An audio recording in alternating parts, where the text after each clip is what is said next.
نحمدہ ونصلی علی رسولہ الکریم اما بعد فاعوذ باللہ من الشیطان الرجیم بسم اللہ الرحمن الرحیم واصبر علی ما یقولون واہجرہم حجرا جمیلا صدق اللہ العظیم رب اشرح لی صدری ویسر لی امری واحلل عقدۃ من لسانی یفقہوا قولی آمین یا رب العالمین۔ منہج انقلاب نبوی کا ہم مطالعہ کر رہے ہیں۔ 104 صفحے تک ہم پہنچ چکے ہیں اور اس وقت تصادم کا جو مرحلہ اول ہے کہ جس میں مخالفین کی طرف سے ایذا رسانی اور اذیت اور تشدد کا سلسلہ شروع ہو چکا ہوتا ہے، اور اس کے مقابلے میں جو بھی انقلابی جماعت ہے، اس کے افراد ہیں، اس کے ساتھی ہیں، جو رفقا ہیں، انہیں صبر محض کرنا ہوتا ہے۔ کوئی ریٹیلیشن نہیں ہوتی ان کی طرف سے، کوئی جوابی کارروائی نہیں ہوتی، بس وہ جھیلتے ہیں اور برداشت کرتے ہیں۔ کل جو حصہ ہم نے پڑھا تھا اس میں ایک چیز محسوس کی شدت سے، بعد میں بھی اس کا احساس رہا ہے کہ ڈاکٹر اسرار احمد رحمۃ اللہ علیہ انہیں ایک شدید احساس ہے ان کی کہ جو پچھلا ہم نے تربیت والا لیکچر ہوا ہے اس میں مزید ایک اور تقریر کی ضرورت ہے، لیکن شاید وہ چونکہ اعلان کر چکے تھے تصادم کے مرحلے کا، وہ اخبارات میں باقاعدہ اشتہار شائع ہوتا تھا، تو اس وجہ سے پھر انہوں نے اپنا وعدہ نبھانے کی خاطر وہ یہ وعدہ کر لیا ایک اور کہ اس پر میں بعد میں پھر ایک پوری مفصل تقریر کروں گا۔ یہ میں یاد دہانی اس لیے کرا رہا ہوں کہ انہوں نے اس کا ذکر یعنی کل جو حصہ ہم نے پڑھا ہے اس میں دو دفعہ تو کم از کم مجھے یاد ہے، شاید اس سے بھی زیادہ دفعہ کیا ہو، تو اس کا وہ ذکر ہمیں اس میں ملتا ہے۔ اسی سے یعنی ان کے ذہن میں کوئی خلا ہے جو تربیت کے حوالے سے وہاں رہ گیا ہے۔ جو چیز انہوں نے بیان کی ہے وہ یہ ہے کہ الفاظ کے اشتراک کی وجہ سے مغالطے پیدا ہو جاتے ہیں۔ تربیت کا لفظ ہے، مشترک ہے، خانقاہی تربیت میں بھی استعمال ہوگا، انقلابی تربیت میں بھی استعمال ہوگا۔ تزکیے کا لفظ ہے، مشترک ہے، اس طرف بھی استعمال ہوگا، اس طرف بھی استعمال ہوگا۔ تو اس کی جو ہے وہ ان کے ذہن میں شاید ایسی ہی جو اشتراک الفاظ لفظی کی وجہ سے کچھ مغالطے پیدا ہو جاتے ہیں، ان کا ازالہ کرنا شاید پیش نظر تھا، لیکن حتمی طور پر ہم کچھ نہیں کہہ سکتے۔ البتہ یہ کہ میں نے توجہ دلائی ہے کہ چونکہ انہوں نے زندگی کے آخری دور میں آ کے تو وہ سیرت خیر الانام پہ تقاریر کی ہیں اور باہتمام کی ہیں، تو وہ والا حصہ اگر دیکھ لیا جائے جو وہاں انہوں نے تربیت کا حصہ پیش کیا ہے تو شاید اس کا کچھ ازالہ ہو سکے اور وہ جو چیز وہاں پہ کمی رہ گئی ہے اس کو بہتر کیا جا سکے اور وہ تصور کلیئر ہو سکے اس کے مقابلے میں۔ دوسرا یہ کہ نبی اکرم صلی اللہ علیہ وسلم کا مقصد بعثت، یہ اس سے بھی پہلے کی ایک ڈاکٹر صاحب کی تحریر ہے، شاید یہ کہ وہ والا حصہ بیان ہونے سے رہ گیا ہو جس کی وجہ سے انہیں اس کا احساس ہو۔ تو بہرحال یہی دو مضامین ہیں ذہن میں کہ اگر ان کو دیکھ لیا جائے تو وہ جو خلا ہے یا جو ڈاکٹر صاحب کے خیال میں کمی تھی شاید اس کی تلافی ہو سکے۔ دوسری بات جو ہے وہ نظریے کے استحضار کے حوالے سے ذہن میں آتی ہے، اور نظریے کے استحضار میں اب پھر وہی لفظی اشتراک ہی کا مسئلہ ہے، اور لفظی اشتراک کی وجہ سے نظریے کا استحضار سے عام طور پہ جو ذکر کا تصور ہے کہ استحضار اللہ فی القلب، اللہ کو دل میں یاد رکھو، تو یقیناً یہ بات صحیح ہے، اصل موٹیویشن تو اسی سے ملنی ہے اور اصل جذبہ بھی اسی سے جو ہے وہ پیدا ہونا ہے، اور رضا الہی ہی مقصود و مطلوب ہے۔ لیکن یہ کہ اس خاص طور پہ انقلابی نظریہ ٹھیک ہے، اب وہ توحید اگر آپ کے دل میں مستحضر بھی ہے تو اس کے ساتھ وہ تصورات بھی تو کلیئر ہونے چاہیے نا کہ اس توحید کو اب کیا شے بنا دیا گیا ہے، وہ اب زندہ قوت تو نہیں رہی ہے۔ یعنی جس زمانے میں ہم جی رہے ہیں اس زمانے میں توحید وہ جیسے علامہ اقبال نے گلہ کیا کہ زندہ قوت تھی زمانے میں توحید کبھی، اور اب کیا ہے فقط ایک مسئلہ علم کلام۔ تو دل میں تو استحضار اللہ رہے، وہ اس کو ہر وقت یاد رہے، اللہ کی حاضر رہے، لیکن یہ کہ ذہن میں وہ تصورات بھی تو واضح ہونا کہ اس اللہ کی اس توحید کا مطلب کیا ہے، اور ظاہر ہے انقلابی عمل کے اعتبار سے وہ مطلب یہ جو بنتا ہے جو منہج میں بیان ہوا ہے، یعنی یہ کہ ہر وقت مستحضر رہے کہ اس توحید کا مطلب در حقیقت سیاسی سطح پر یہ تبدیلی ہے، معاشی سطح پر یہ تبدیلی ہے، سماجی سطح پر یہ تبدیلی ہے۔ جب تک یہ تبدیلی آ نہیں جاتی یہ توحید جو ہے یہ ناتمام ہے، نامکمل ہے، اور اس کے لیے جو ہے وقت فرصت ہے کہاں، کام ابھی باقی ہے، نور توحید کا اتمام ابھی باقی ہے۔ تو جب تک وہ توحید سیاسی، معاشی، سماجی سطح پر اس کا وہ نظام پیش نہیں کر دیا جاتا اور اسے نافذ نہیں کر لیا جاتا، اس وقت تک وہ توحید اپنی جگہ پہ جو ہے وہ بس ایک علمی سا مسئلہ ہے، اس سے زیادہ اس کی کوئی حیثیت نہیں ہے۔ اور اس میں پھر کوئی مغالطہ نہ ہو لفظی اشتراک کی وجہ سے کہ وہ بس یعنی ایک مبہم یا مجمل جو ایک لفظ بول لیں ہم کہ جی وہ توحید غالب ہو جائے، اقامت دین ہو جائے، یہ سب محمل باتیں ہیں۔ اس کا ایک واضح، صاف ستھرا ایک نقشہ کہ اس توحید کے غلبے کا مطلب کیا ہے، سیاسی سطح پر کیا تبدیلی آئے گی، معاشی سطح پر کیا تبدیلی آئے گی، سماجی سطح پر کیا تبدیلی آئے گی، یہ تقابل کر کے جب تک نہ پیش کیا جائے تو حقیقت تو یہ ہے کہ وہ علمی طور پر بھی زندہ جاوید توحید نہیں بن سکتی، وہ تو بس ایک عقیدے کا مسئلہ ہی رہے گا۔ اسے آپ انقلابی نظریہ تبھی بنا سکتے ہیں کہ جب تقابل کریں موجودہ تصور حاکمیت کے ساتھ اس تصور خلافت کا، اور نظام ہائے زندگی کے اندر اجتماعی گوشوں میں جو تبدیلی آئے گی اس تبدیلی کو بھی واضح کریں، مبرہن کریں، اس کو بالکل دو ٹوک انداز میں تقابل کر کے صاف کریں، تو تب وہ حقیقی معنی میں انقلابی نظریے کا استحضار ہوگا۔ تو گویا رفقا کے ذہنوں میں یہ استحضار ہر وقت رہنا چاہیے۔ تو بہرحال اس ہمیں بھی موقع ملا تو انشاءاللہ اس پر بعد میں کبھی تفصیلی بات کریں گے۔ ابھی چونکہ رمضان بھی سر پہ آ گیا ہے اور نہیں کہا جا سکتا کہ رمضان میں یہ سلسلہ جاری رکھا جا سکے گا یا نہیں، ممکن ہوا تو انشاءاللہ ضرور جاری رکھیں گے، نہیں تو پھر یہ کہ رمضان کے بعد دوبارہ اثر نو انشاءاللہ اس کو جو ہے وہ جو تسلسل ٹوٹا ہوگا اس کو بحال کریں گے۔ تو آج ہم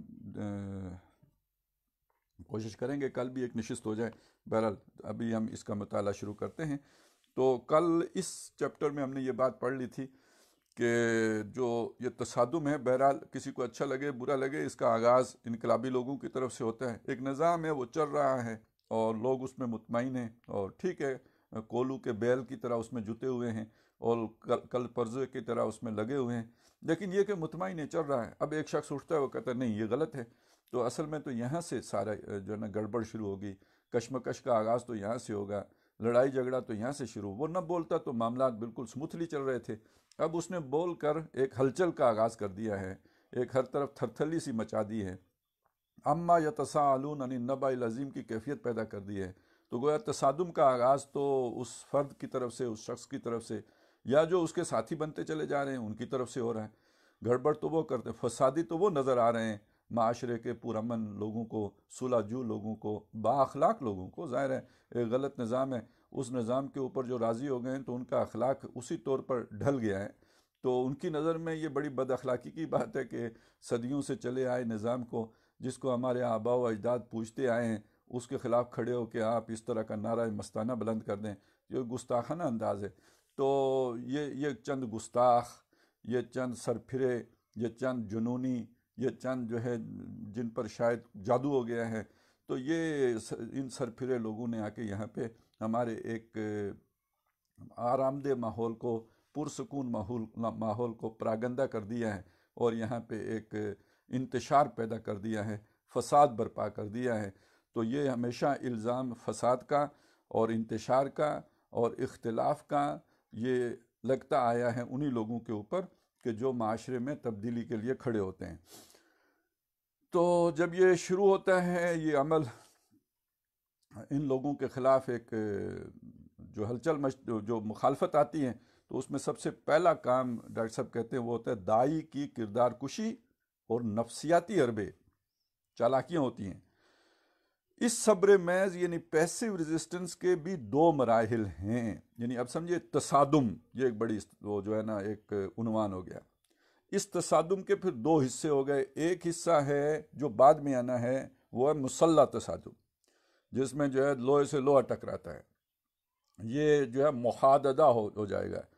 ان الذین یحادون اللہ ورسولہ، وہ تو گویا حدید دونوں طرف ہے اور اس کا آپس میں ٹکراؤ ہو رہا ہے۔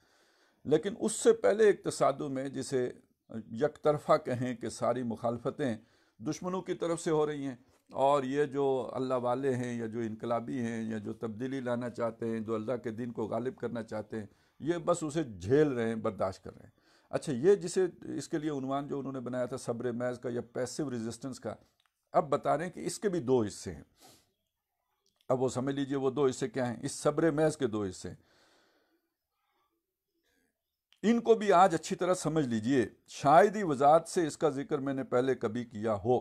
اس کا مطلب ہے منہج کی باتیں اس سے پہلے بھی ڈاکٹر صاحب کرتے رہے ہیں، لیکن اس چیز کا یہ جو اب کرنے چلے ہیں، یہ بات اس سے پہلے شاید ہی انہوں نے کبھی کی ہو۔ یہ بات میں نے اس لیے کی ہے، جو لوگ کہتے ہیں جی پہلی دفعہ منہج کا تصور تو آیا ہی اس وقت تھا ایران کے انقلاب کے بعد۔ پہلا مرحلہ وہ ہوتا ہے جس میں زبانی کلامی تشدد ہوتا ہے، کوفت پہنچاؤ، ذہنی اذیت پہنچاؤ، لیکن کوئی جسمانی تشدد اور جسمانی تکلیف نہ دو۔ یہ پہلا مرحلہ ہے، یعنی کوئی آپ کو تھپڑ نہیں مارتا، کوئی آپ کو مکہ نہیں مارتا، کوئی آپ کو پتھر نہیں مارتا، کوئی آپ کو جو ہے وہ دانت نہیں توڑتا۔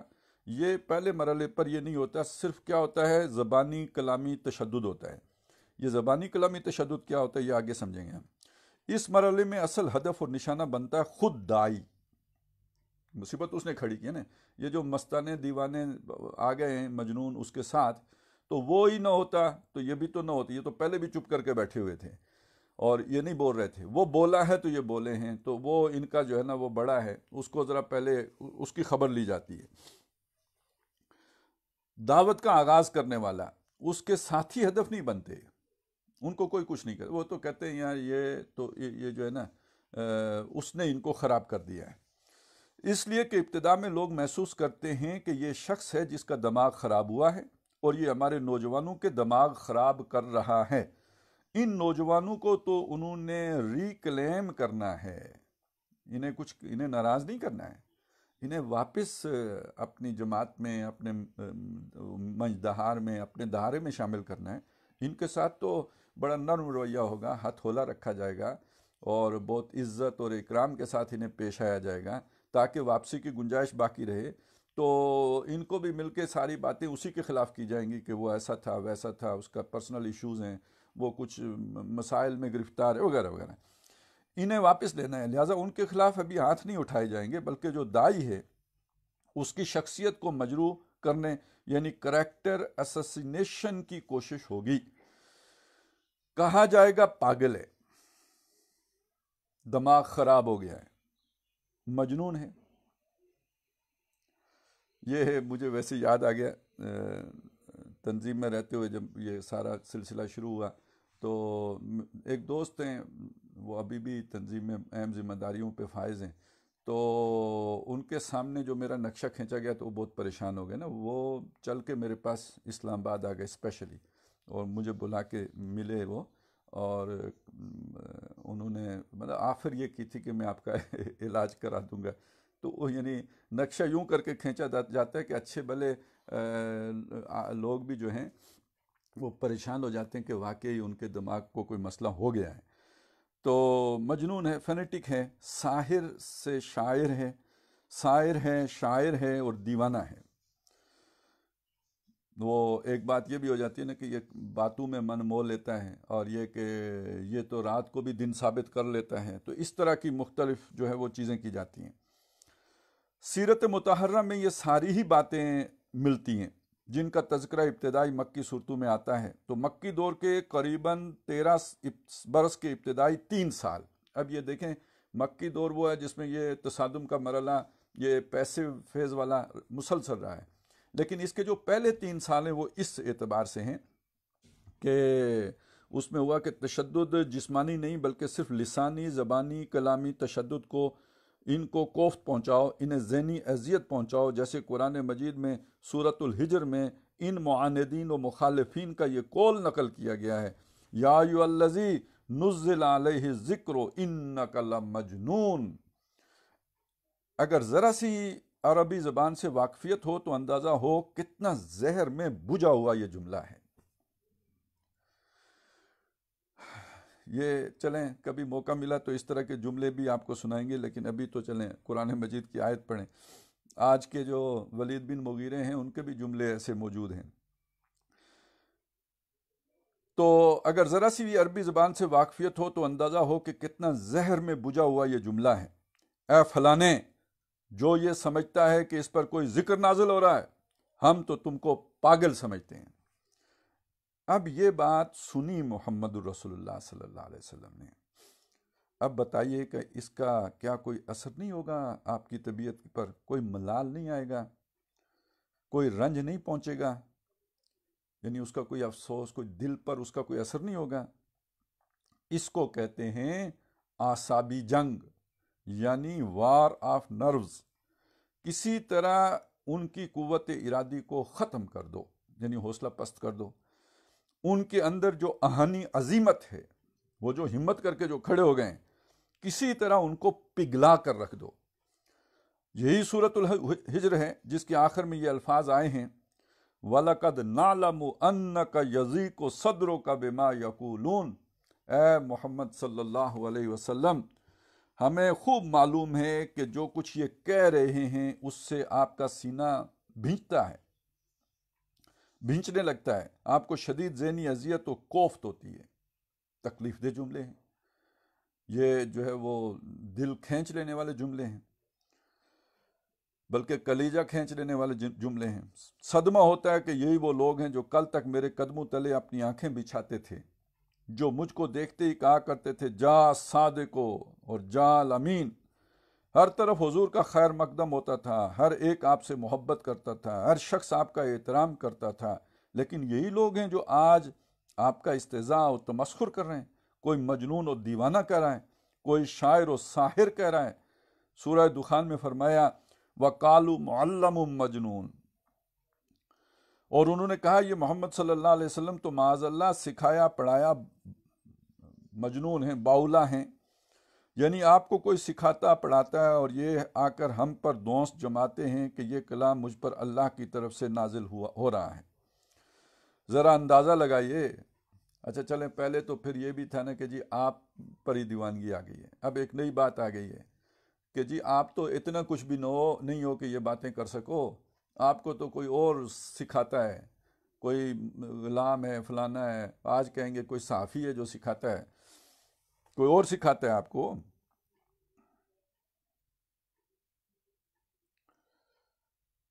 ذرا اندازہ لگائیے کہ حضور کے قلب مبارک پر کیا گزرتی ہوگی جب یہ باتیں کہی جاتی ہوں گی اور آپ کے متعلق یہ بھی کہا جاتا تھا کہ آپ پر کسی آسیب کا سایہ ہو گیا ہے، جادو ہو گیا ہے. اچھا یہ بھی ہم نے بھی سنا ہے الحمدللہ. یہ ہم پہ تو آ کے یہ سنت پوری طرح زندہ ہوئی ہے. روایت میں آتا ہے کہ ایک روز حضور صلی اللہ علیہ وسلم کی خدمت میں عتبہ ابن ربیعہ آتا ہے جو قریش کے بڑے سرداروں اور چودھریوں میں سے ہے. یہاں میں یہ بات بھی بتا دوں کہ نبی اکرم صلی اللہ علیہ وسلم کے معاندین و مخالفین میں سے یہ شخص بڑا شریف النفس تھا. یعنی یہ عتبہ ابن ربیعہ جو ہے بڑا شریف النفس تھا. میں بعد میں حضور کے معاندین و مخالفین کی مزاجی اور نفسیاتی کیفیات کا تجزیہ آپ حضرات کے سامنے پیش کروں گا. یہ آتا ہے اور بڑے ہی مخلصانہ و مشفقانہ اور بڑے ہی مربیانہ و ہمدردانہ انداز میں حضور سے کہتا ہے کہ بھتیجے، اگر واقعی تم پر کسی بدرو کا سایہ ہو گیا ہے تو مجھے بتا دو. میرے بہت سے عاملوں اور ماہر فن کاہنوں سے تعلقات ہیں.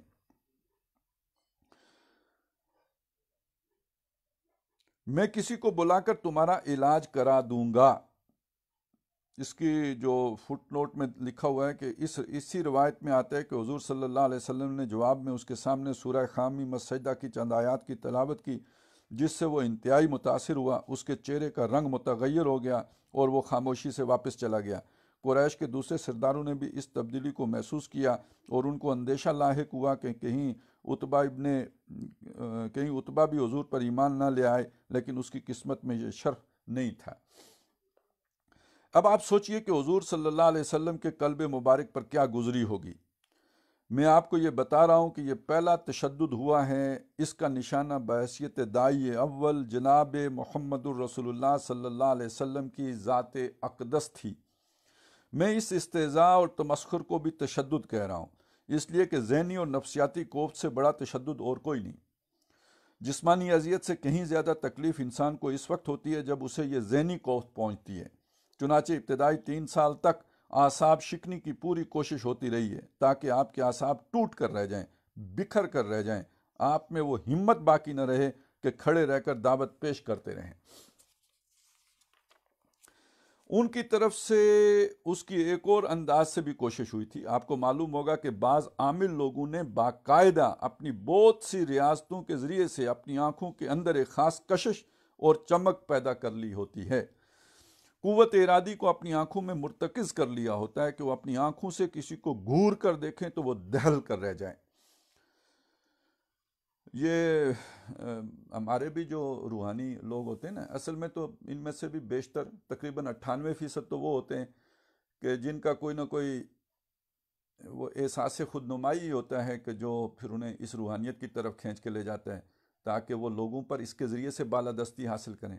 تو اب وہ بالادستی حاصل کرنے کے لیے اپنے آپ کو شیخ ثابت کرنے کے لیے تو انہیں کچھ نہ کچھ اس طرح کی شعبدے بازیاں اور فنکاریاں سیکھنی پڑتی ہیں۔ تو ہمارے یہاں پہ بھی ایک جو ہے نا، یعنی یہاں سے مراد یہ ہے کہ ہمارے دینداروں میں بھی ایک تسخیر قلوب کا جو ہے نا وظیفہ ہوتا ہے باقاعدہ، یعنی دوسرے کے دل کو مسخر کر لینا، اس کا من مو لینا۔ تو وہ کرتے رہتے ہیں تاکہ اس ذریعے سے لوگوں کو اپنے قابو میں کر کے اور اپنا مرید بنا کے رکھیں، اور وہ ان کو جناب حضرت جی اور شیخ جی اور اعلیٰ حضرت کے القابات سے نوازتے رہیں۔ تو یہ کوئی جادوئی کی قسم ہے شاید۔ وہ اپنی آنکھوں سے کسی کو گھور کر دیکھیں تو وہ دہل کر رہ جائیں اور اس کی قوت ارادی پاش پاش ہو جائے۔ یہ نفسیاتی مشقیں دنیا میں ہر دور میں ہوتی رہی ہیں۔ آج کے دور میں تو اس نے ایک باقاعدہ فن کی صورت اختیار کر لی ہے۔ معلوم ہوتا ہے کہ نبی اکرم صلی اللہ علیہ وسلم پر یہ کوشش بھی کی گئی۔ یہ جو ہپناٹزم ہے یہ اب تو ایک فن ہے۔ سورہ قلم میں فرمایا گیا ہے وَإِن يَكَادُ الَّذِينَ كَفَرُوا لَيُزْلِقُونَكَ بِأَبْصَارِهِمْ لَمَّا سَمِعُوا الذِّكْرَ وَيَقُولُونَ إِنَّهُ لَمَجْنُونٌ۔ یہ کفار جب الذکر یعنی قرآن سنتے ہیں تو یہ آپ کو ایسی نگاہوں سے گھور کر دیکھتے ہیں گویا آپ کے قدم اکھاڑ دیں گے، آپ کی آہنی قوت ارادی کو پاش پاش کر دیں گے، اور زبان سے کہتے ہیں کہ معاذ اللہ یہ ضرور مجنون و دیوانہ ہے۔ ایک طرف وہ اپنے منہ سے جو استہزاء و تمسخر کر رہے ہیں اور جو الفاظ نکل رہے ہیں وہ قلب مبارک پر تیر کی طرح جا کر لگ رہے ہیں۔ یہ کوشش بھی ہے اسی لیے ہے کہ آپ کی ہمت کو توڑ کر رکھ دیں، آپ کے پائے ثبات میں لغزش آ جائے۔ ساتھ ہی یہ اپنی آنکھوں کے ذریعے سے بھی چاہتے ہیں کہ آپ کو متزلزل کر دیں۔ تھوڑا سا میں یہ عرض کر دوں کہ یہ جو جادو وغیرہ ہوتا ہے اور یہ جو جنات کی جو شرارتیں ہوتی ہیں، تو اس میں بنیادی بات یہ ہوتی ہے کہ چونکہ آج کل بھی یہ جو خوف کا عنصر ہے اس کو ذہن میں رکھ کر اس بات کو سمجھیں کہ انسان 4 اعتبارات سے جب اس میں کوئی کمی ہوتی ہے تو اس وقت یہ چیزیں انسان پر اثر کرتی ہیں۔ ایک یہ کہ وہ اگر شدید ترین خوف میں مبتلا ہو جائے تو اب وہ شیاطین جن کے لیے جو ہے وہ رسائی حاصل کرنا آسان ہو جاتا ہے۔ اسی طرح اگر وہ شدید غصے میں آ جائے اس میں بھی یہ ممکن ہو جاتا ہے۔ تیسری بات یہ ہے کہ وہ شدید رنج اور دکھ اور الم میں مبتلا ہو جائے اس میں بھی آسانی ہو جاتی ہے۔ اور چوتھی بات یہ ہے کہ وہ بڑی شدید قسم کی شہوت میں مبتلا ہو۔ تو یہ 4 یوں سمجھ لیجئے کہ انسان آپے میں نہیں ہوتا ہے، یہ 4 کیفیات اس کی ایسی ہیں۔ تو اب اگر آپ نے اس طرح کے جملے بولے ہیں کہ جس سے کسی کا دل جو ہے وہ بالکل ہل کے رہ جائے اور وہ ایک غم کی کیفیت میں چلے جائے، ساتھ ہی اوپر آپ نے وہ آنکھوں والا کام بھی شروع کر دیا ہے، تو یہ در حقیقت وہ آپ کی توجہ کو کسی اور طرف مرتکز کر کے اپنی توجہ کو آپ کی آنکھوں کے ذریعے سے اس کا جو ہے وہ ارتکاز آپ کے ذہن کے اوپر کر کے آپ کی قوت ارادی کو توڑنے کی کوشش ہوتی ہے۔ یعنی یہ 2 طرفہ عمل ہے، یعنی ایک آپ کو کسی اور طرف متوجہ کرنا، کسی خوف میں مبتلا کر دینا، کسی غم میں مبتلا کر دینا، غصے میں مبتلا کر دینا، شہوت میں مبتلا کر دینا، اور پھر دوسری طرف سے جو ہے آپ پر اٹیک کر دینا۔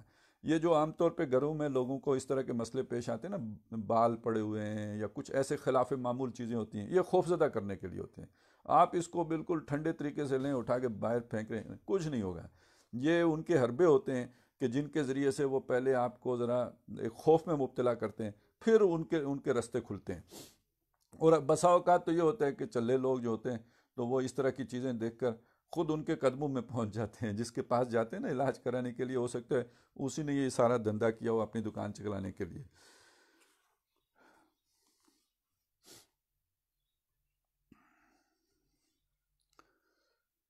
آپ کے پائے ثبات میں لغزش آ جائے، ساتھ ہی یہ اپنی نگاہوں کے ذریعے سے بھی چاہتے ہیں کہ آپ کو متزلزل کر دیں، آپ کی ہمت جواب دے جائے۔ میرے نزدیک یہی توضیح و تشریح ہے لَيُزْلِقُونَكَ بِأَبْصَارِهِمْ کی۔ چنانچہ بعض روایات سے معلوم ہوتا ہے کہ باقاعدہ اس قسم کے عاملین کی خدمات حاصل کی گئیں کہ وہ اپنی نگاہوں اور اپنی قوت ارادی سے جناب محمد رسول اللہ صلی اللہ علیہ وسلم کی قوت ارادی کو پاش پاش کر کے رکھ دیں۔ یہ ہوتا ہے اس تشدد کا پہلا دور۔ داعی اول کو ذہنی کوفت پہنچانے کی ہر امکانی سعی و کوشش، اور ہمیں پہلے 3 سال میں کوئی ثبوت نہیں ملتا کہ کسی اور صاحب ایمان کے ساتھ یہ برتاؤ کیا گیا ہو، اس لیے کہ ظاہر بات ہے کہ ان کے نقطہ نظر کے اعتبار سے فساد کی اصل جڑ تو داعی اول ہی ہے، یہ جو دعوت لے کر کھڑا ہوا ہے، لہٰذا کسی طریقے سے اس جڑ کو ہلا دیں، اس کو کھاڑ پھینکیں تو فساد ختم ہو جائے گا۔ ہمارے کچھ جوشیلے اور سرپھرے نوجوان ہیں اور ہمارے شرفاء میں سے بھی کچھ لوگ اس کی باتوں میں آ گئے ہیں، لیکن اگر ہم نفسیاتی اور ذہنی حملوں کے ذریعے سے اسی داعی اول کو بد دل یعنی ڈس ہارٹ کر دیں، اسی کی حوصلوں کو شکست دے دیں، اسی کی قوت ارادی کو ختم کر دیں، تو یہ سب سے اچھا ہے، پھر کامیابی ہی کامیابی ہے۔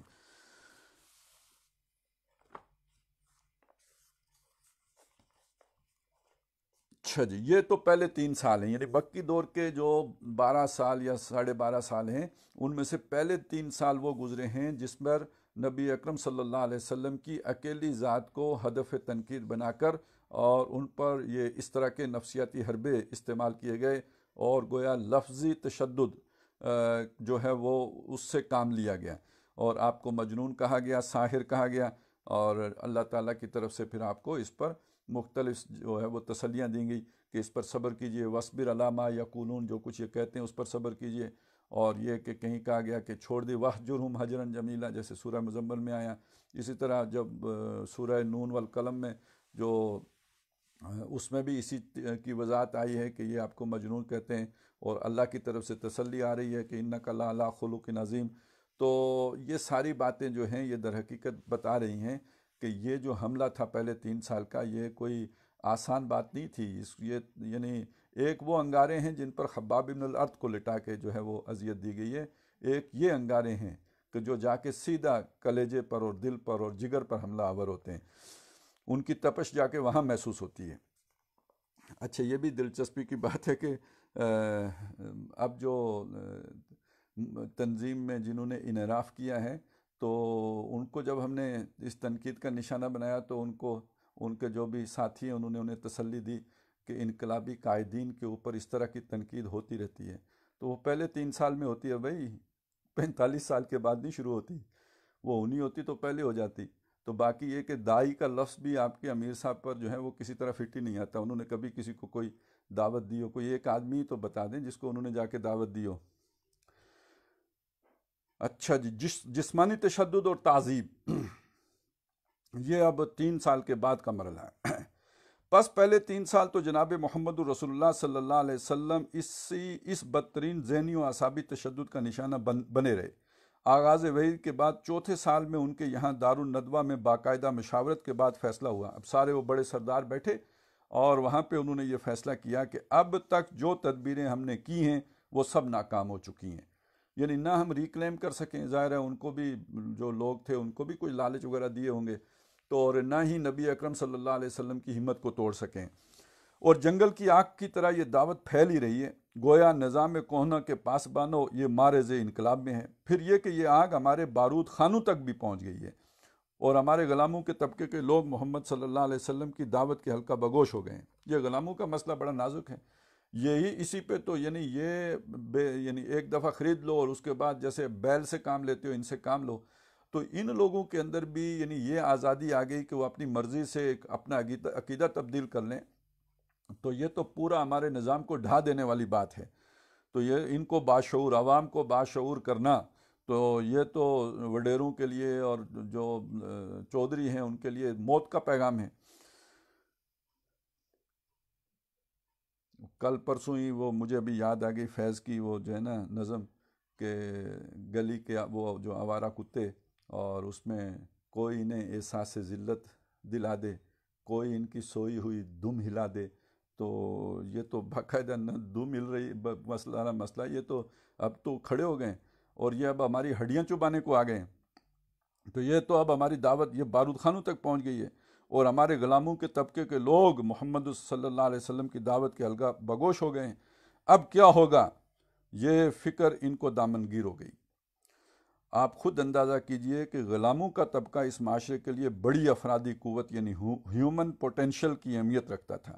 وہ غلام اس نظام میں اپنی قسمت پر کانے تھے، ان کی میں مر چکی تھی، وہ گویا پوری طرح صوفی تھے، انہیں اپنے حقوق کا کوئی احساس نہیں تھا، انہیں اپنے جو بھی اللہ تعالیٰ نے آزادی کی نعمت دی ہے یہ وہ اس پہ راضی ہو چکے تھے، جس حالت میں وہ تھے تو وہ کانے تھے، اور اس کے ساتھ خود کو ریکنسائل کر چکے تھے کہ ٹھیک ہے ہمارے نصیب میں یہی کچھ ہے۔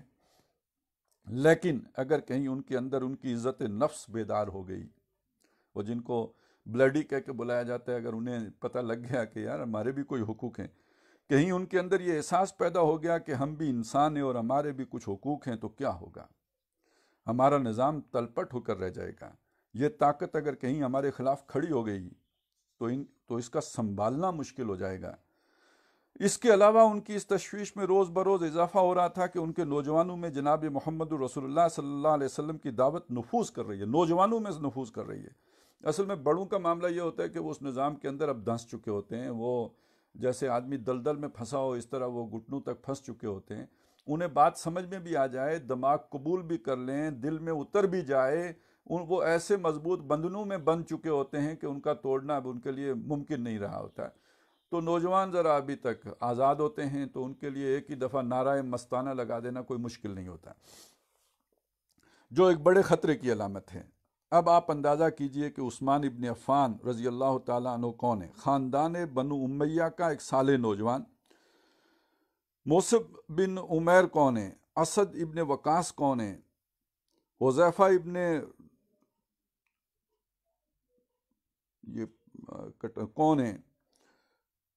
عبداللہ ابن مسعود کون ہیں رضی اللہ تعالی عنہم؟ اونچے گھرانوں کے یہ نوجوان اور متعدد دوسرے نوجوان محمد صلی اللہ علیہ وسلم کے قدموں میں پہنچ گئے ہیں، لہٰذا کفار مکہ سوچنے پر مجبور ہو گئے کہ اب تک ہماری جو حکمت عملی تھی وہ کامیاب اور مؤثر ثابت نہیں ہوئی، لہٰذا فیصلہ ہوا کہ اب ان پر جسمانی تشدد کرو، ان کو مارو تاکہ ان کے ہوش ٹھکانے آ جائیں۔ وہ جو ہوتے ہیں نا ایک ڈاکٹرائن نشان عبرت بنانے والی، 2-3 کو پکڑ کے خوب ٹھکائی کر دو تاکہ باقی کے ہوش ٹھکانے آ جائیں۔ ہم میں سے جس پر کوئی اختیار اور کوئی اقتدار حاصل ہے وہ ان پر استعمال کرے، ان کو جور و تعدی اور ظلم و ستم کا نشانہ بنائے تاکہ وہ اپنے آبائی دین کی طرف لوٹ سکیں۔ پہلے میٹھی گولی دی تھی، نہیں پوری ہوئی، اب ان کے اوپر جو ہے انہوں نے دوسری جو ہے وہ 2nd ڈگری یا 3rd ڈگری کا جو ہے وہ اپلائی کر دی۔ چنانچہ اس طرح آغاز وحی کے 4تھے سال اہل ایمان کے لیے جسمانی تشدد کا دور شروع ہوا۔ میں نے عرض کیا تھا کہ ابتدائی 3 سال تو ذہنی تشدد اور ٹارچر کا ہدف خاص طور پر حضور صلی اللہ علیہ وسلم کی ذات اقدس رہی۔ اب شدید قسم کی تعذیب، تعدی اور بہیمانہ ظلم و ستم کا ہدف بنے قریباً تمام اہل ایمان۔ مثلا حضرت عثمان ہیں، وہ غلام نہیں ہیں، کوئی آقا تو ان کو نہیں مار سکتا، لیکن وہاں کے معاشرے کے اصول اور رواج کے مطابق آن جناب کا چچا موجود ہے جو بمنزلہ باپ ہے اور اسے اپنے بتیجے پر اختیار حاصل ہے خاندان کے اس نظام کے تحت۔ آج والا نظام نہیں ہے کہ چچا کو کوئی گھاس نہیں ڈالتا ہے، وہ خاندان ہے، باپ فوت ہو گیا تو اس خاندان کا کوئی سربراہ بنے گا، لازمی بنے گا، اس کے وہ بغیر نظم کے نہیں رہے گا۔ تو اب ظاہر چچا پورے خاندان کا سربراہ ہو گیا۔ اس نے حضرت عثمان کو مارا بھی اور بالآخر ایک چٹائی میں لپیٹ کر ناک میں دھونی دے دی۔ اب دم گھٹ رہا ہے اور مرنے کے قریب ہے۔ آخر کوئی وجہ تھی کہ جب 5 سنہ نبوی میں حضور صلی اللہ علیہ وسلم نے چند صحابہ کو ہجرت حبشہ کی اجازت دی ہے تو حضرت عثمان رضی اللہ تعالیٰ عنہ اور آپ رضی اللہ تعالیٰ عنہ کی اہلیہ محترمہ حضرت رقیہ رضی اللہ تعالیٰ عنہ جو لخت جگر ہیں رسول اللہ صلی اللہ علیہ وسلم کی، یہ دونوں ان میں شامل ہیں جنہوں نے حبشہ کی طرف ہجرت کی ہے۔ تو آخر کچھ پریشانی تھی نا، کچھ مجبوری تھی جس کی وجہ سے وہ ہجرت کی ہے۔ جعفر رضی اللہ تعالیٰ ابن ابو طالب بھی ان میں شامل ہیں، یعنی حضرت علی رضی اللہ تعالیٰ عنہ کے بھائی جعفر طیار۔ بنو ہاشم کے سردار کے بیٹے اور حضرت علی کے بھائی یہ لوگ غلام تو نہیں تھے، ویسے غلام تو اپنے آقاؤں کے مملوک تھے، وہ ہجرت کیسے کر سکتے تھے؟ لیکن وہاں بزرگوں کو خردوں پر ایک اختیار حاصل تھا، چاہے وہ خرد جو انہی میں کیوں نہ ہوں۔ لہٰذا یہ نوجوان اور آزاد اہل ایمان اپنے گھر والے مشرکین کے تشدد اور مظالم کا نشانہ بن رہے تھے۔ اپنے گھر والے مشرکین جو ان کے گھر میں جو باقی رشتہ دار مشرک، ان کے تشدد اور مظالم کا نشانہ بن رہے تھے۔ لیکن اس سے بہت آگے بڑھ کر جور و ستم کا معاملہ ہوا ہے غلاموں کے ساتھ۔ ظاہر بات ہے کہ اس چکی میں سب سے زیادہ پسنے والے وہی لوگ تھے، ان کے تو کوئی حقوق تھے ہی نہیں، جیسا کہ میں نے ابھی عرض کیا وہ تو اپنے آقاؤں کے مملوک تھے، ان کے آقا انہیں ذبح کر دیں تو ان سے کوئی باز پرس نہیں کر سکتا تھا کہ تم نے اسے کیوں ذبح کر دیا۔ جیسے آپ کی بکری ہے، آپ جب چاہیں اسے ذبح کر دیں، کوئی آپ سے پوچھ سکتا ہے؟ اگر کوئی پوچھنے کی حماقت کر بیٹھے تو آپ یہی جواب دیں گے کہ میری بکری تھی، میں نے ذبح کر دیا، آپ پوچھنے والے کون ہیں؟ یہی وجہ ہے کہ غلاموں کے ساتھ جو کچھ ہوا ہے اس کو سن کر سخت سے سخت دل میں بھی جھرجھری آ جاتی ہے۔ حضرت بلال رضی اللہ تعالیٰ عنہ کے ساتھ امیہ ابن خلف نے جو کچھ کیا وہ آپ کے علم میں ہے، لیکن کوئی نہیں ہے کہ اس سے پوچھ سکے کہ تم یہ کیا کر رہے ہو۔ ایک گوشت پوست کے انسان کے ساتھ، زندہ انسان کے ساتھ وہ بہیمانہ سلوک کیا جا رہا ہے جو اگر کسی مردہ جانور کے ساتھ بھی کیا جائے تو طبیعت میں ناگواری کا احساس پیدا ہو جائے، لیکن کوئی پوچھنے والا نہیں۔ اس وقت مکہ میں ایک اور طبقہ تھا جو حلیفوں کا طبقہ کہلاتا تھا، یعنی جو باہر سے آئے ہیں تو کسی کے حلیف بن کے وہاں پہ رہ رہے ہیں، جو نہ کرشی تھے نہ غلام تھے، بین کی ایک کیفیت تھی۔ یہ بات جان لیجئے کہ مکہ صرف ایک قبیلے کا شہر تھا، ایک قبیلے کا شہر تھا، اس میں صرف قریش آباد تھے اور کوئی دوسرا قبیلہ آباد نہیں تھا۔ اس تفاوت کو پیش نظر رکھیے کہ تمدنی اعتبار سے مدینہ زیادہ ارتقائی مرحلے پر تھا، اس میں 5 قبیلے آباد تھے، یعنی وہاں تو ایک باقاعدہ سوشل کانٹریکٹ حضور کے آنے سے پہلے سے موجود تھا، تب تو وہاں پہ 5 قبیلے مل جل کر رہ رہے تھے۔ یہ جو جسے ہم میثاق مدینہ کہتے ہیں، یہ تو نیا سوشل کانٹریکٹ ہے نا، کیونکہ ایک چھٹا گروہ بھی آ گیا ہے۔ 5 تو پہلے سے موجود تھے، ان کے درمیان آخر کوئی نہ کوئی تو اصول طے تھے نا، قتل کا جو ہے وہ قصاص کیسے ہوگا، اس بندہ یہ ادھر کے مارے گئے تو ادھر والوں کتنے مارے جائیں گے وغیرہ وغیرہ، یہ ساری چیزیں طے تھیں۔ عربوں کے 2 قبائل اوس و خزرج اور یہودیوں کے 3 قبائل بنو نذیر، بنو قینقاع اور بنو قریظہ، جبکہ مکہ تمدنی اعتبار سے ابھی بالکل ابتدائی مرحلے میں تھا اور صرف ایک قبیلے کا شہر تھا۔ یہ جو ارتقاء ہوا ہے نا، پہلے قبیلہ ایک شہر میں ایک ہی قبیلہ رہتا تھا، پھر دوسرا آ گیا تو ذرا اب تھوڑے رواجوں کا ٹکراؤ ہوا تو ایک نئی شے وجود میں آئی، کوئی سنتھیسس ہوا یہ دونوں جو ہے تھیسس کے ٹکرانے سے۔ اب اس میں یا تو قریش آباد ہیں یا ان کے غلام جو ان کی بھیڑ بکریوں کا مقام رکھتے ہیں۔ مکے کی کیفیت یہ ہے۔ ایک تیسری کیٹیگری بھی تھی کہ کوئی شخص باہر کا آ کر خود کو قریش کی کسی بڑی شخصیت کی حمایت میں دے دے۔ اب ظاہر ہے وہ حمایت میں دینے کا مطلب جیسے مزارے ہوتا ہے، اب اس طرح بن کے رہے گا، اس کا حلیف بن جائے تو گویا وہ اس بڑے شخص کی حفاظت میں مکے میں رہ سکتا ہے، اس طرح اسے کرشی کو اس پر پورا اختیار حاصل ہو جائے گا، یعنی اس کا تو پورا اختیار اس پہ حاصل ہو گیا، کوئی دوسرا اسے نہیں چھیڑ سکتا کیونکہ وہ اس کی حفاظت میں ہے۔ اس کی حیثیت اگرچہ غلام کی نہیں ہے لیکن وہ پوری طرح آزاد بھی نہیں ہے، وہ آزادوں اور غلاموں کے بین ایک تیسری مخلوق ہو گئی۔ یہی معاملہ تھا حضرت یاسر رضی اللہ تعالیٰ عنہ کا۔ بعض روایات سے معلوم ہوتا ہے کہ وہ یمن کے رہنے والے ایک باعزت انسان تھے، انہوں نے ایک خواب دیکھا تھا جس میں ان کو حضور صلی اللہ علیہ وسلم کی بعثت کی بشارت ہوئی تھی، اسی کے پیش نظر وہ مکہ میں آئے اور ایک شریف النفس بڑے شخص کے حلیف بن کر اور اس کی پناہ میں آ کر مکہ میں بس گئے۔ قریباً یہی معاملہ حضرت صہیب رومی رضی اللہ تعالیٰ عنہ کا تھا۔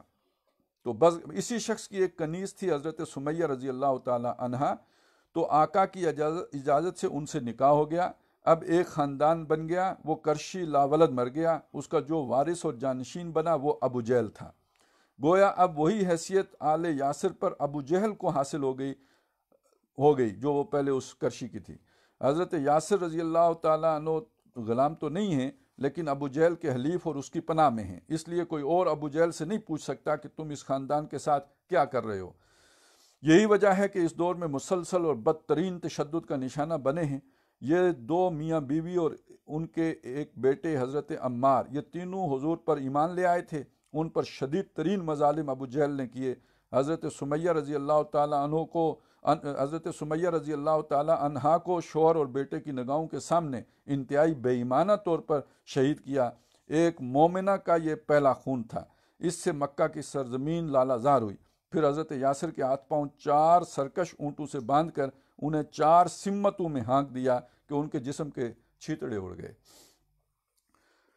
کفو ایدیکم، میں نے بہرحال اس سے پہلے دور کو 2 حصوں میں منقسم کر کے دکھا دیا۔ اس صبر محض کے 2 دور تھے، پہلے کا ہدف حضور تھے اور تشدد تھا، ذہنی خوف تھا۔ دوسرا دور جسمانی تشدد کا تھا، جس کا نشانہ تھے قریباً سارے اہل ایمان۔ اب اگر میں تفصیلی واقعات مزید بیان کروں گا تو یہ مسئلہ بہت طویل ہو جائے گا۔ اصل بات تو یہ ہے کہ اس وقت اس کا جو ذکر کیا گیا ہے وہ انقلاب کے مرحلے کے اعتبار سے کیا گیا ہے۔ بہرحال 12 برس تک یہ حکم تھا کہ کسی تشدد، کسی ظلم، کسی زیادتی کے جواب میں ہاتھ نہ اٹھاؤ۔ میں نے آج سورہ نساء کی ایک آیت کی شروع میں تلاوت کی تھی۔ یہ نازل تو ہو رہی ہے ہجرت کے بعد مدینہ میں، اور وہ بھی مدنی دور کے 5ویں یا 6ٹھے سال۔ اس میں یہ الفاظ آئے ہیں، الم تر الی الذین قیل لہم کفوا ایدیکم، کیا تم نے نہیں دیکھا ان لوگوں کی طرف جن سے کہا گیا تھا کہ اپنے ہاتھ بندھے رکھو۔ میں اغلباً اس کا ذکر بھی کر چکا ہوں کہ یہ حکم آپ کو مکی دور کی کسی صورت میں نہیں ملے گا۔ اس کا ذکر مدنی صورت میں آیا ہے، وہ بھی 5ویں یا 6ٹھے برس۔ یہ بھی ایک بہت اہم مثال ہے اس بات کی کہ جو میں اپنی بعض تقاریر میں آپ کے سامنے پہلے بیان کر چکا ہوں کہ عمل کے اعتبار سے بسا اوقات سنت رسول علیہ صاحب الصلاۃ والسلام قرآن مجید پر مقدم ہوتی ہے۔ مدنی صورت کی ایک آیت میں ذکر ہو رہا ہے اور اس اسلوب سے کہ قیل لہم کفوا ایدیکم، کہا گیا تھا کہ اپنے ہاتھ بندھے رکھو۔ تو کہنے والا کون تھا؟ اللہ تعالیٰ کی طرف سے نازل شدہ اس نوع کی کوئی آیت قرآن مجید میں موجود نہیں ہے۔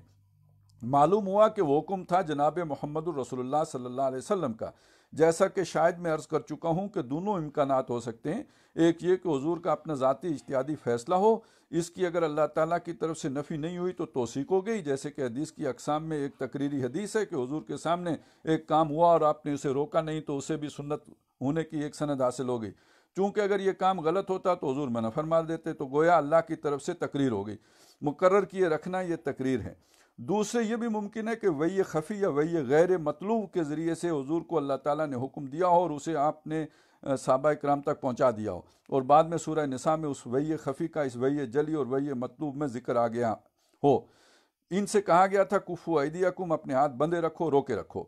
نو ریٹیلیشن، کوئی جوابی کارروائی نہیں ہوگی، اپنی مدافعت میں بھی ہاتھ نہیں اٹھا سکتے۔ No raise of hands even in self ڈیفense۔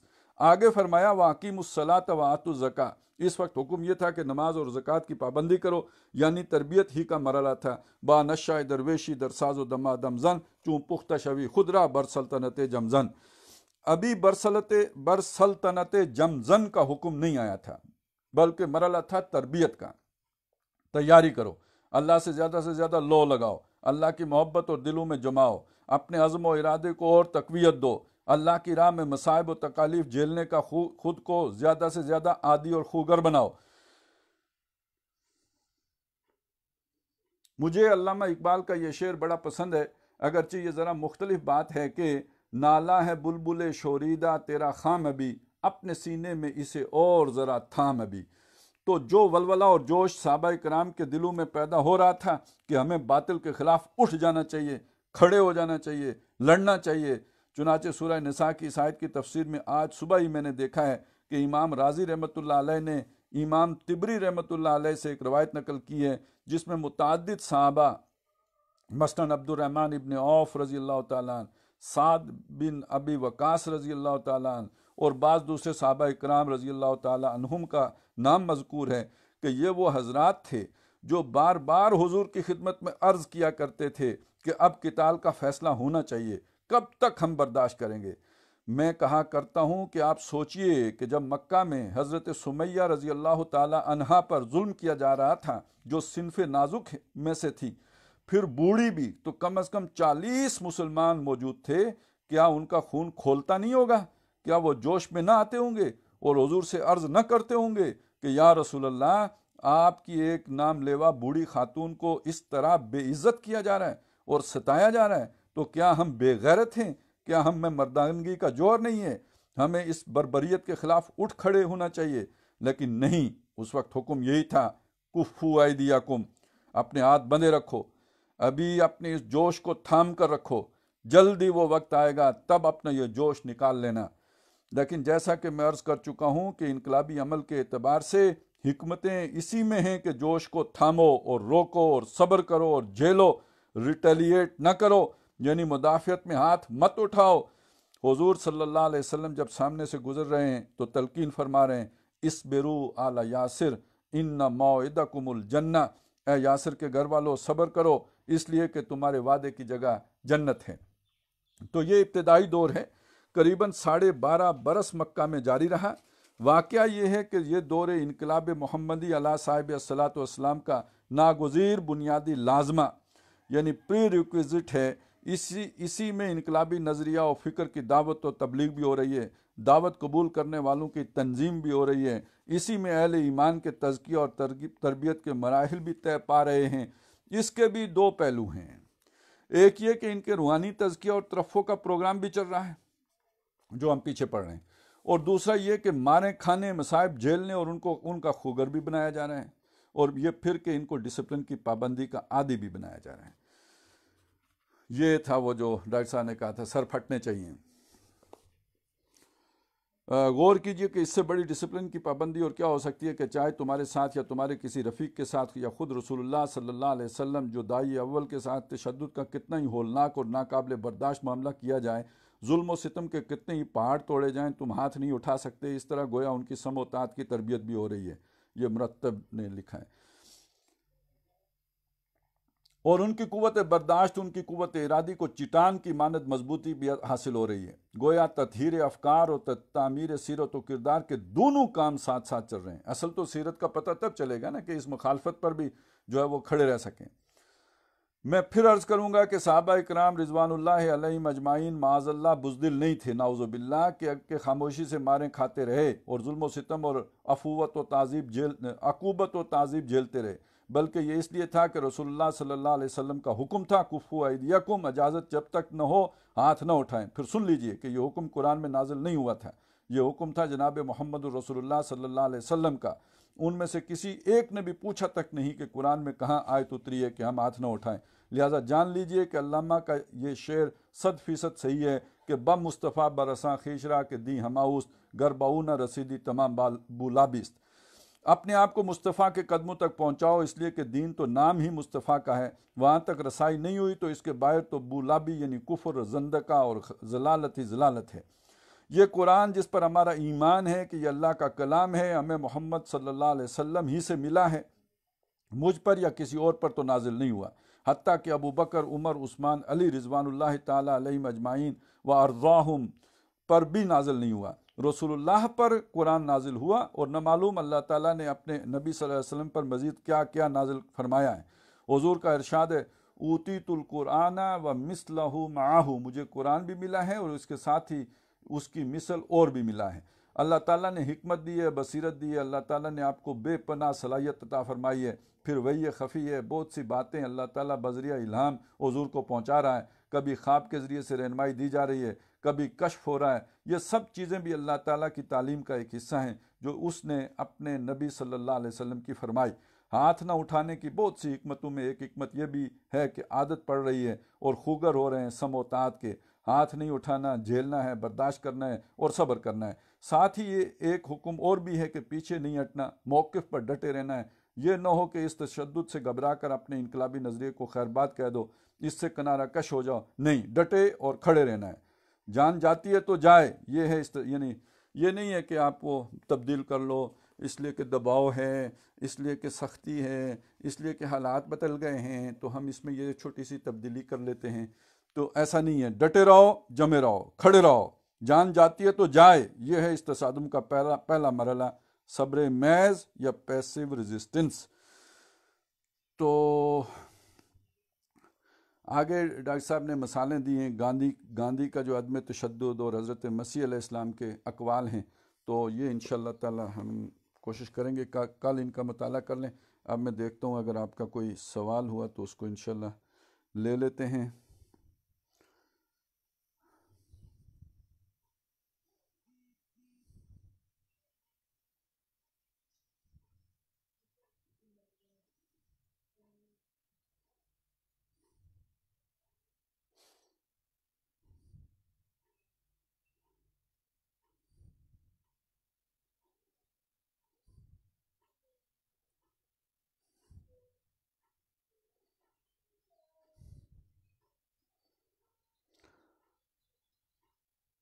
ایک تجویز یہ آئی ہے کہ رمضان المبارک میں یہ سلسلہ جاری رکھا جا سکتا ہے انشاءاللہ، فائدہ دو چند ہوگا، تاہم وقت تبدیل کیا جا سکتا ہے، جیسے نماز ظہر کے بعد 2:30 بجے۔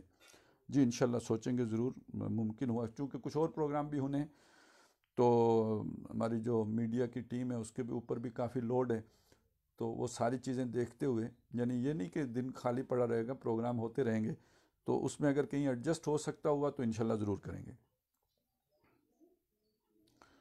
ایک اور تجویز بھی آئی ہے یہی کہ رمضان المبارک میں بھی یہ مطالعہ لٹریچر کا پروگرام جاری رہے تو بہتر ہوگا۔ اچھا جی، یہ مسلسل ایک مسئلہ رہا ہے کہ آواز کم آ رہی ہے، تو اصل میں وجہ اس کی یہ کہ میں یہ گھر سے کر رہا ہوں، یہاں پہ بھی لاک ڈاؤن ہے، اور جو کچھ میسر تھا اسی سے کام چلایا ہے، تو جو مائک تھا اس میں بس خرابی آ گئی ہے، اور بڑی کوشش کرنے کے باوجود نئے مائک کا بندوبست نہیں ہو سکا ہے، تو اس وجہ سے جو ہے وہ آواز کا مسئلہ رہا ہے، سارے لوگ یعنی پچھلے 3-4 دنوں میں اس حوالے سے پریشان رہے، تو بس معذرت خواہ ہیں، لیکن مجبوری یہ رہی ہے کہ نیا مائک جو ہے اس کو یہاں پہ میسر کرنا دشوار رہا ہے۔ جزاک اللہ جی، السلام علیکم ورحمۃ اللہ وبرکاتہ۔